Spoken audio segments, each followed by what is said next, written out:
We're going to move ahead with our QI presentations. And the group that gets to follow him, first up, Doctors Mohamed, Nigussie, Patil, and Polski, talking about Lyme Cataract Curriculum, the initial squeeze. Wow, I don't even know how we're going to follow that talk, honestly. All right. I know, we got to do a song and dance to even just like compete with that, but we're excited to stand up here and talk about the Lyme Committee, which is kind of changing how we do our surgical teaching at Moran. We don't have any conflicts of interest. Just a brief presentation overview. And LIME stands for Longitudinal Integrated Microsurgical Education. I just want to thank this committee here. I know that Dr. Hu and Dr. Simpson put in so much work in establishing this last year, and Dr. Hu spent so much time talking to all of our industry partners, and we're really grateful to have them on this committee. We also have Dr. Kim, who has brought an oculoplastics component to the surgical committee, and that's been amazing. And then Dr. Nakatsuka did a lot of our lectures last year. And then, of course, the resident crew.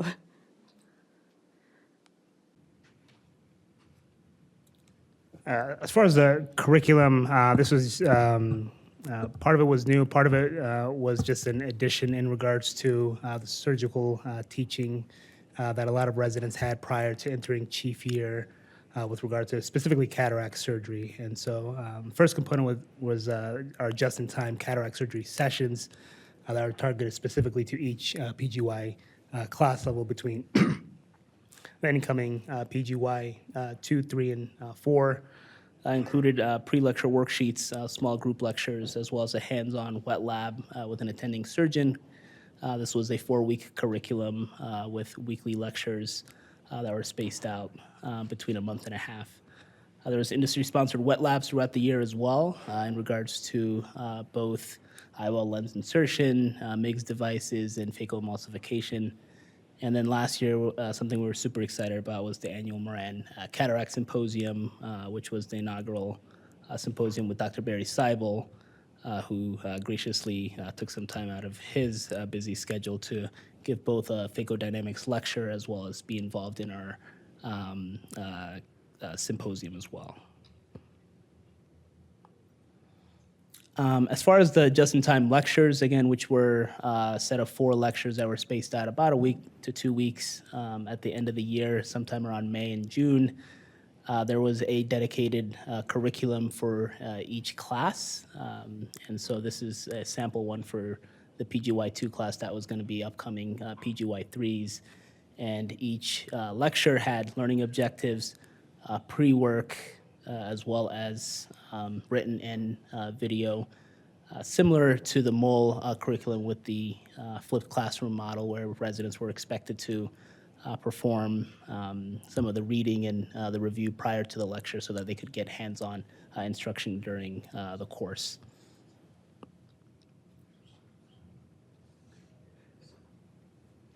One of the companies that we work with, Corza, was generous enough to donate individual instrument sets to each resident in the residency, which was very gracious on their part. And so throughout the year, residents also had a dedicated set that they could put the skills that they learned to use, particularly as they ramped up their surgical education as the year commenced for the academic year.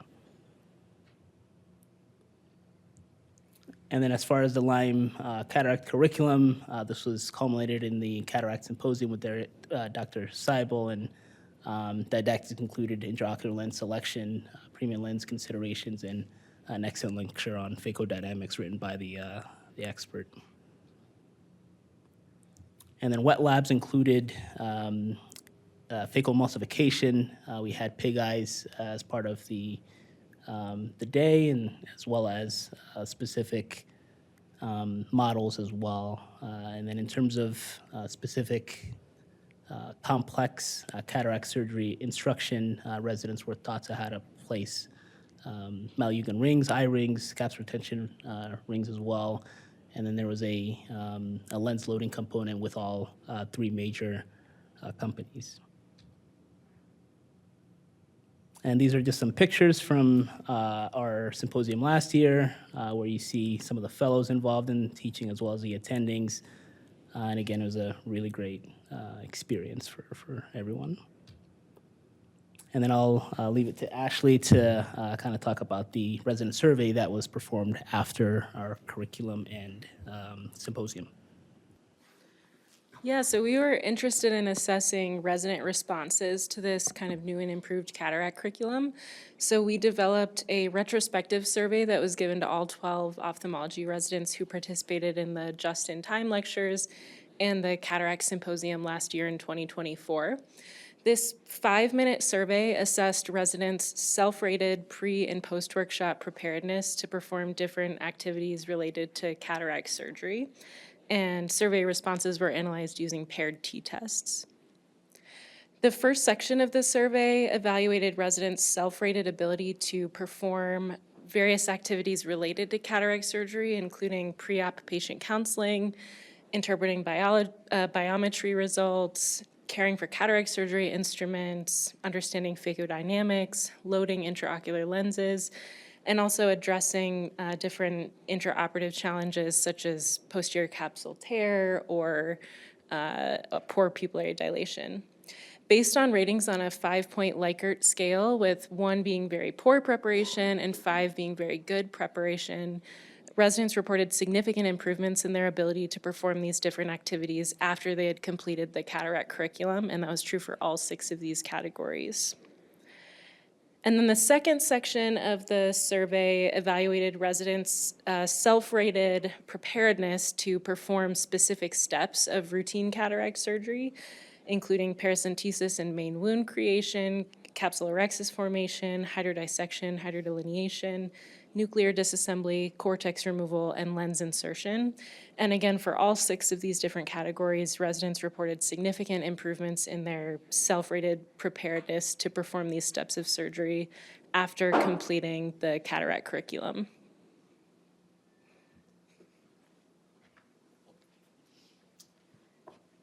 So some of the comments and suggestions we got from the survey was to get more time in the wet lab, one-on-one surgical training, reviewing full cataract cases step by step, training on how to set up the phaco machine, more proctored IC sessions, and compile various attending tips into a single document, which we can all use that help for sure. And regarding goals and future directions, as Dr. Simpson mentioned initially, this year's chiefs have had a mentorship program, which they've all found really valuable. We're planning on continuing this. Oculoplastics has done an amazing job. We had our first Stryker lab a few months ago, which was incredibly well received and super, super helpful. We're going to have another session on May 30th, I believe. And we're also hoping for retina to get involved, which is going to be really exciting, fingers crossed. And we have the upcoming just-in-time cataract surgery sessions, which are starting in a couple of weeks. And then Dr. Fram will be joining us for the cataract symposium in June. Thank you so much. So the next group, 1 year update on post-call half days in resident wellness. Of course, George, Sam, Erica.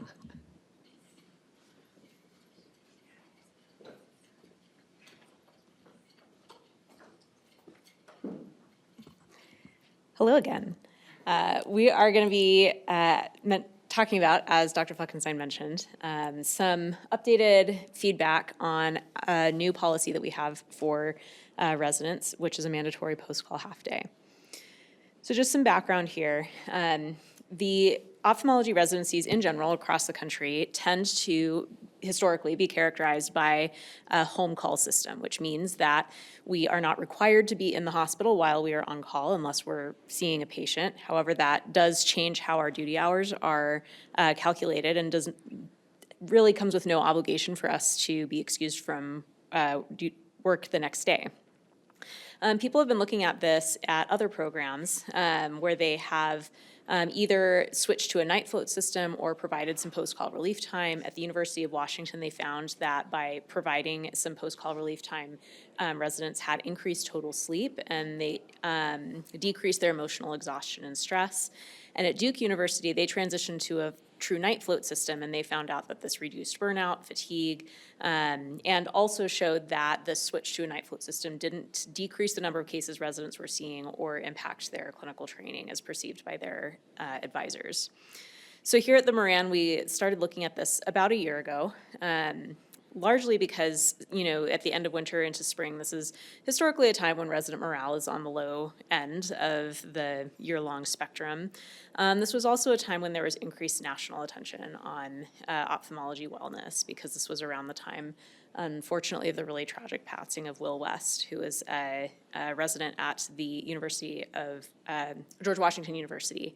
And this was especially near and dear to the Moran community since he was an alumnus of the medical school here at the University of Utah.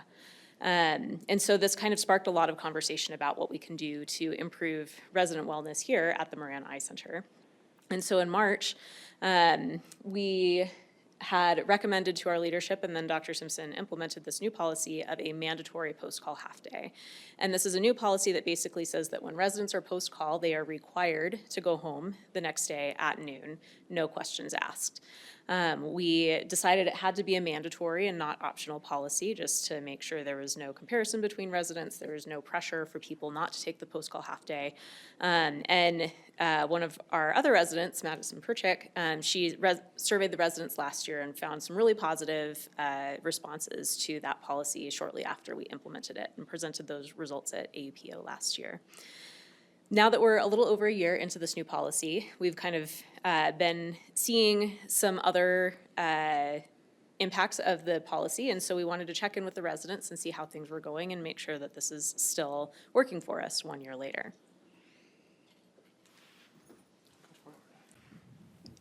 All right. So we took the work that they started last year and modified the survey just a little bit, sent it out to the residents. We included PGY2s, PGY3s, and PGY4s. We have kind of different experiences with each class. The PGY4 class did experience a little bit of these post-call half-days depending on their rotation. I know there are a couple that never actually experienced that due to rotations on the VA or other reasons why they couldn't actually take these days. Our class, the PGY3s, we were the only ones that have experienced both the post-call half day and the full days. And the PGY2s have the pleasure of always having the post-call half day, which is excellent. But even so, we wanted to kind of get experience from each of these individuals. So we'll go on to the results here. Great. So as far as the results, we kind of posed a number of questions to the residents. So I'm going to be going over results with specific examples, then followed by questions with just more numerical data. So then just like on a sort of overall basis, a question here, examples of when you felt you were unable to deliver high quality care. And so some specific examples that residents put out there were falling asleep in clinic while in the room with a patient, fell asleep and a patient made a remark about my appearance, so on and so forth. Just kind of getting a sense of what a post-call day looks like. So what does an actual night of call look like? More often than not, on a call shift, residents were saying they got more often than not less than 5 hours of sleep. But even in some cases, less than 3 hours of sleep, with a third saying that on 40% of call shifts, another third saying it on 60% of call shifts, and a sleepless night of call was something that was uncommon, but still does happen at times. And so the day after, most residents would say that as far as learning in the afternoon on a full post-call day was mildly effective or not at all effective.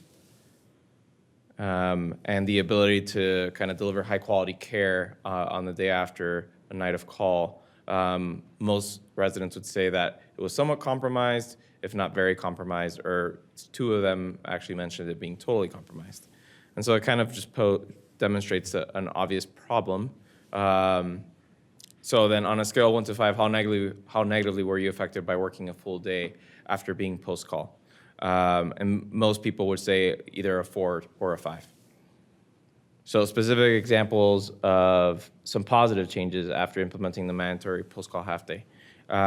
So a lot of direct quotes kind of alluding to an improvement in mental health, a reduction in fatigue, overall less anxiety about doing things like driving home after a night of call, overall just feeling safer after a night of call. But with the change, some kind of downsides to that change, mostly focused on the VA. And so one of the questions here that we kind of posed to the residents was, how much did you feel you were affected personally by the change, especially on the VA rotation when considering things like workload on days that other residents that were on the VA rotation were post-call. And so, that obviously was a downside of this change, with some residents saying that they felt like there was an increase in the workload at the VA, and some saying that's somewhat true, a little true, or very true. Again, how much did you feel like the following statement ring true? Being pulled from a regularly scheduled Moran rotation in order to cover the VA negatively impacted my learning, and similarly, half of them would say not at all true, but some residents did feel like that did impact their learning at least a little bit or somewhat so. And some downsides, again, very much alluding to the changes, how it affected them on their experience at the VA. When residents are post-call at the VA, we have to pool for other residents frequently, and then that kind of leads to some downsides. And then just kind of this quote at the bottom very much demonstrates that issue, just an uptick in the number of times residents have to miss VA clinic and have to get pulled for other co-residents. Just kind of, again, the same issue and really the biggest downside. But overall, in the big picture, in the grand scheme of things, most people did feel that the downsides weren't as much as the benefits. The benefits definitely outweighed the drawback of having to get pulled to the VA when a co-resident was post-call. So most felt that either it was very true or resoundingly true that the post-call half-day was a positive change. And on a scale of 1 to 5, how did you feel like your personal well-being was impacted by the implementation of a post-call half-day? And most would agree that there was a benefit and their personal well-being was impacted in a positive way with the post-call half-day change. Perfect.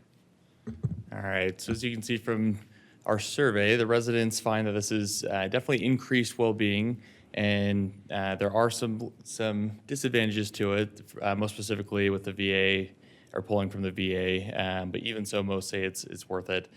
And the other thing that I think is really interesting is prior to the implementation of the post-call half-days, that afternoon that we were working was really perceived by the residents as having very little value and very little educational benefit because of the sleep deprivation limitations of this project. We only looked at one residency program, and there were a limited number of survey participants with only 4 per class.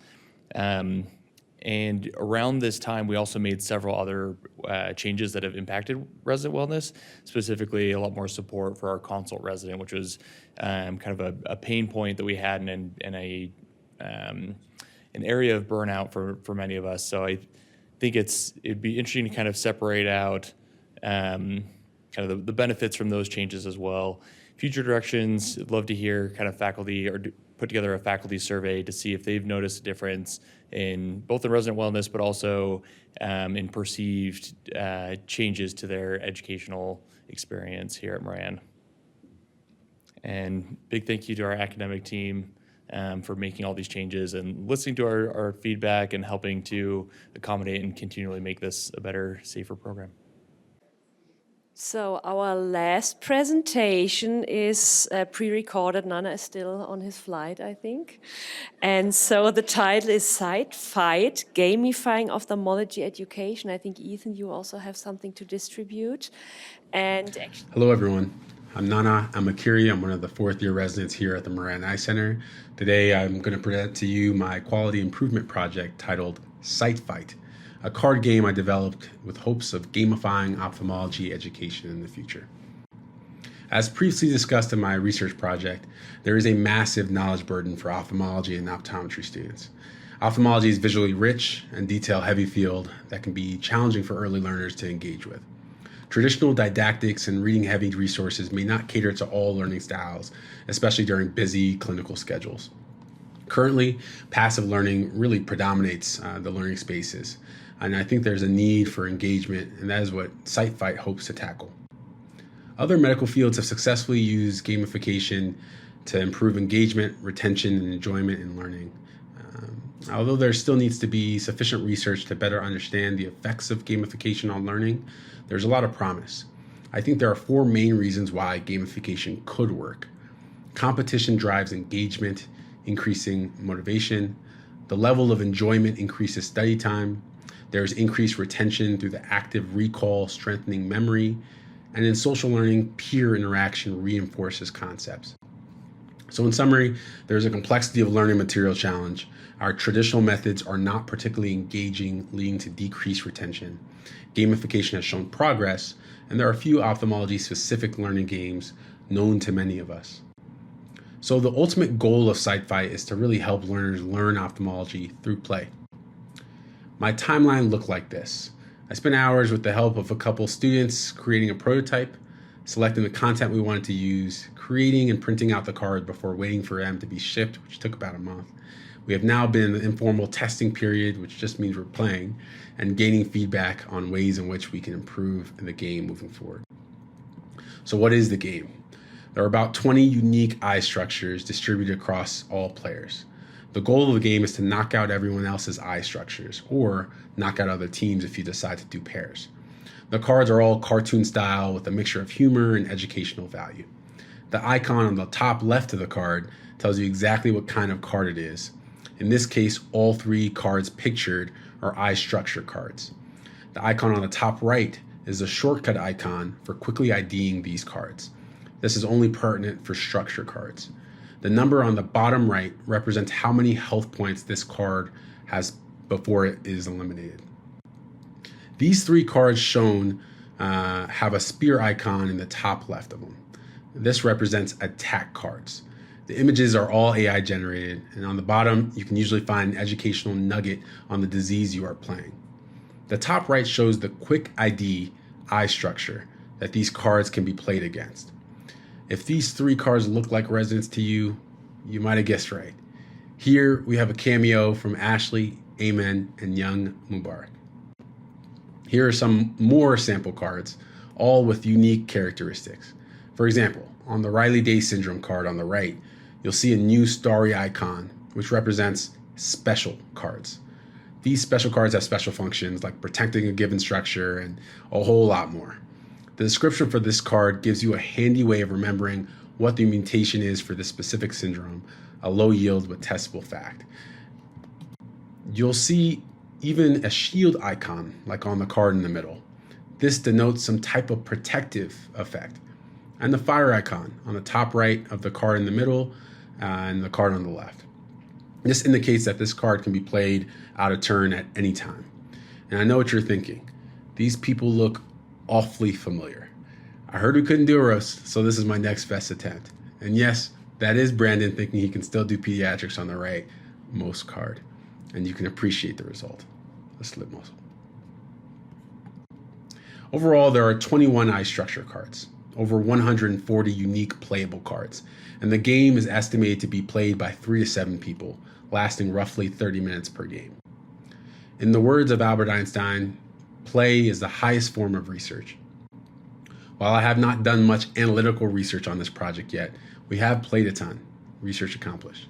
In all seriousness, the plan is to integrate this into resident activities like a Taco Tuesday, pilot this with various students all across the country.